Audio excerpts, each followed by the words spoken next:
नमस्कार, किस्सा यूपी का देख रहे हैं आप और मैं आपके साथ प्रिया बिस्ट।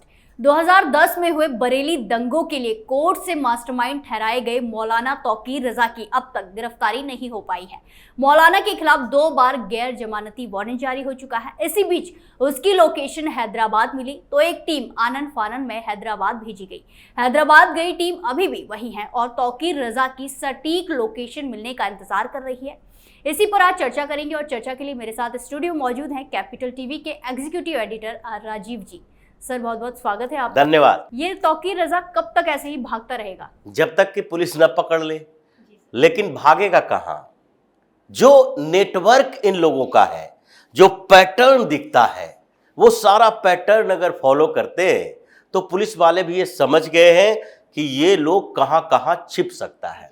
जैसे मुख्तार अंसारी हो, अतीक अहमद हो, अतीक अहमद के चेले हो, अतीक अहमद और उसके पत्नी और उसके बच्चे, ये जिस तरीके से छिप छिपाई का खेल खेलते रहे और जहां जहां छिपे, जहां जहां से ट्रेस हुआ, ये सारे पैटर्न एक ही दिखाई पड़ रहे हैं। क्योंकि ये पैटर्न फॉलो करने के बाद पुलिस ने समझ लिया है कि जितना भी मौलाना गैंग है उसका यही पैटर्न है कि जहां जहां मुस्लिम आबादी जहां हो ज्यादा, वहीं पर ये लोग के छिपने के लिए सबसे बेहतर जगह मानी जाती है। क्योंकि वहां पर इन्फॉर्मर नहीं होगा, वहां सब मिले हुए हैं, वहां इसके बारे में कोई जानकारी नहीं देगा। अब तौकीर रजा के खिलाफ जो मामला चल रहा है उसमें 2010 के मामले में इसको उस दंगे का मास्टरमाइंड बताया गया। जी सर। पुलिस को निर्देश दी गई कि अब इसे किसी तरीके से 19 अप्रैल तक तो पेश करो, गैर जमानती वारंट। अब उसके बाद ये लापता हो गया। पुलिस ने क्या किया है? पुलिस ने सबसे पहले टीम बनाई। अभी उत्तर प्रदेश की पुलिस ने 2 टीमें बनाई है और उन 2 टीमों में एक टीम उत्तर प्रदेश से लेकर दिल्ली तक अलग अलग इलाकों में छापेमारी कर रही है। दूसरा, उत्तर प्रदेश और दिल्ली एनसीआर के क्षेत्रों से बाहर जहां जहां से जो इनपुट मिल रहा है वहां उस टीम को भेजा जा रहा है, जो कि एक टीम जैसा आपने बताया कि हैदराबाद में जा चुकी है। तो पुलिस ने अभी तक क्या किया? पुलिस ने सबसे पहले तौकीर रजा के मोबाइल को ट्रेस किया, लेकिन उसके मोबाइल लगातार बंद आते रहे। फिर उसके सारे रिलेटिव के मोबाइल को ट्रेस करना शुरू किया कि उसके मोबाइल पर कहीं कोई सूचना मिल रही है कि नहीं। जी सर। और इन लोगों के मोबाइल से जो पता चला है, जानकारी मिली आपसी चर्चा के दौरान कि कहां कहां हो सकता है, ये जानकारी अभी तक नहीं मिली कि वहीं होगा।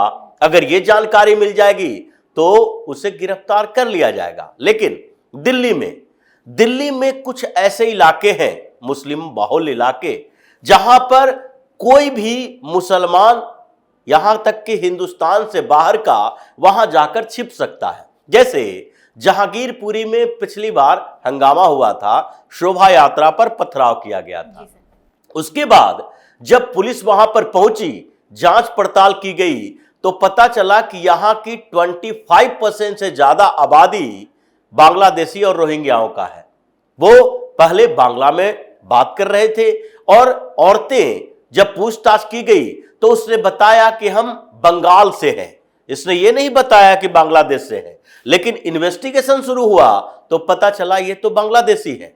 कुछ जो रोहिंग्या मुसलमान थे उनके बारे में भी पता चला कि ये पहले ये कूड़ेदान जो है उसके आसपास झुग्गी बना के रहते थे। फिर धीरे धीरे इन लोगों का राशन कार्ड और आधार कार्ड बनवाने के लिए वहां के दूसरे मुसलमानों ने मीटिंग की और फिर उसको अपने यहां किराए पर रखा और उसका अपने यहां किराए पर रखने के बाद रेंट एग्रीमेंट बनवाया। रेंट एग्रीमेंट के साथ उसका आधार कार्ड बनवाया और आधार कार्ड के बाद राशन कार्ड बनवाया।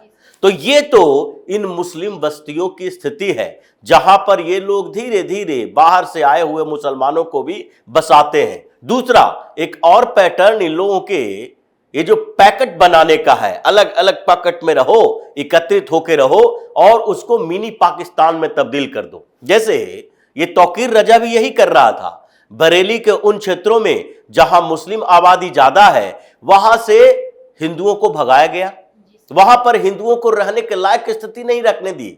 इन लोगों ने इतना परेशान कर दिया कि मकानों पर लिखे जाने लगे यह मकान बिक्री का है।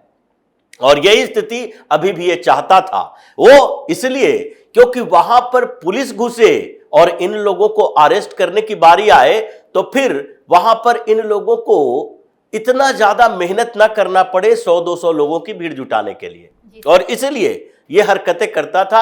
और तभी दिल्ली पुलिस के साथ कोऑर्डिनेशन करके उत्तर प्रदेश की पुलिस उन जगहों पर दिल्ली में छापेमारी कर रही है, वहां पर से सूचना ले रही है जहां पर मिलने की संभावना ज्यादा है, जैसे ये नॉर्थ ईस्ट दिल्ली के कुछ इलाके, उसके बाद ओखला का इलाका जहां से अमानतुल्लाह खान जैसा विधायक है, और वो भी ऐसे लोगों को तलाशते रहता है क्योंकि इसका नेटवर्क तो हर जगह है। ये तौकीर रजा भी ये अपने जगह के लिए बात कर रहा था। हल्द्वानी में जब हिंसा हुई और वहां पर जब कार्रवाई हुई, वहां जब मस्जिद तोड़ा गया, मदरसे पर बुलडोजर चलाया गया, तो उस समय भी इसने कहा था हम ये जुल्म बर्दाश्त नहीं करेंगे, हम पर हमला करोगे तो हम भी जान से मार देंगे। ये तो इसकी बड़ी गलती थी। तो ये नेटवर्क जो बनाए हुए है वो दिल्ली से लेकर हैदराबाद तक नेटवर्क है। और हैदराबाद में ये जो ओवैसी ब्रदर्स है, अकबरुद्दीन ओवैसी और अससुद्दीन ओवैसी, ये लोग तो अभी सीए को लेकर सुप्रीम कोर्ट में पिटीशन दायर किया है कि देखिए सीए के खिलाफ हमें अभी स्टे चाहिए, क्योंकि ये चुनाव को प्रभावित करने के लिए नहीं, हिंदू पोलराइजेशन के लिए नहीं, बल्कि इसके पीछे मुसलमानों को प्रताड़ित करने की एक बड़ा उद्देश्य है। ये ओवैसी जाकर सुप्रीम कोर्ट में कह रहा है 19 अप्रैल को वहां भी सुनवाई होनी है और यहां 19 अप्रैल तक तौकीर रजा को गिरफ्तार करके कोर्ट में पेश करना है। अब इसीलिए हैदराबाद से जब यह पता चला उत्तर प्रदेश की पुलिस को कि हो सकता है कि वहां पर यह छिपा हो, क्योंकि वो भी मिनी पाकिस्तान ही है, तो फिर यहां से एक टीम हैदराबाद के लिए भेजी गई। और वहां पर अब हैदराबाद की पुलिस इस तरीके से सहयोग तो नहीं कर सकती, ये तो पता है, क्योंकि हैदराबाद की पुलिस पर भरोसा नहीं है। वो तेलंगाना पुलिस है जहां पर कांग्रेस की सरकार है, और कांग्रेस की सरकार से वहां से उठा के लाना बड़ा मुश्किल काम है। जैसे पंजाब में जब कांग्रेस की सरकार थी और सीएम योगी ने जब मुख्तार अंसारी को पंजाब से उत्तर प्रदेश लाने की कोशिश की थी, तो पंजाब की सरकार ने अड़ंगा लगाना शुरू किया था। मुख्तार अंसारी उत्तर प्रदेश से पंजाब भाग के भी गया था एक लार्जर कॉन्स्पिरेसी का हिस्सा बनके।